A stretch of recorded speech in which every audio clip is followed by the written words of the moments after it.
37টা tea garden community আছিল যিসকলে ইমান দিনে OBCৰ মৰ্যাদা পোৱা নাছিল।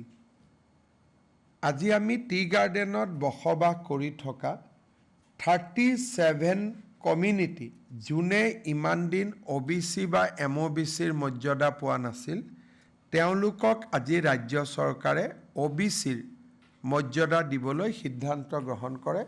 মই কমিউনিটি কেইটাৰ নাম আপোনালোকক কৈছোঁ। ভুইনহাৰ, বাক্তি, বনিয়া, ভাইনা, চাচা, ছাত্ৰৰ, দেৱমাঝি, দেহুৰী, ফুলমালি, গোসাই, গঞ্জু, হাজাম, হো, কুৰকু, কস্তা, কালাৰ, কায়স্থ, কানসাৰী, গুণ্ডা, মুণ্ডা, ভিল, তাছা, তান্তি, আমাৰ এই কমিউনিটি তলত কুৰুম, কুডুম, কৰণ, খৈৰা, মাৰাৰ, মেহেৰা, মালহাৰ, মৈৰা, মাল, পাটৰ, পাটুৱা, পাইক, পূজাৰ ভোক্তা, পুৰাণ, ৰাউতীয়া, সোণাই, টংলা, উজিৰ।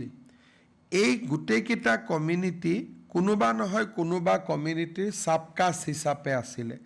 কোনোবা কমিউনিটি কুৰ্মীৰ চাবকাষ্ট, কোনোবা কমিউনিটি তাছাৰ চাবকাষ্ট আছিলে। আজি আমি ইণ্ডিপেণ্ডেণ্টলি স্বতন্ত্ৰভাৱে তেওঁলোকক আজি আমি OBCৰ মৰ্যাদা দিয়াৰ সিদ্ধান্ত গ্ৰহণ কৰোঁ। আজি কেবিনেটে আমাৰ অসমত শিডিউল কাষ্ট ডেভেলপমেণ্ট কাউন্সিল এখন নিৰ্মাণৰ বাবেও আজি সিদ্ধান্ত গ্ৰহণ কৰে আৰু ছ'চিয়েল জাষ্টিছ ডিপাৰ্টমেণ্টক সোনকালে এইখন নটিফাই কৰি দিয়াৰ বাবেও অনুমোদন জনায়।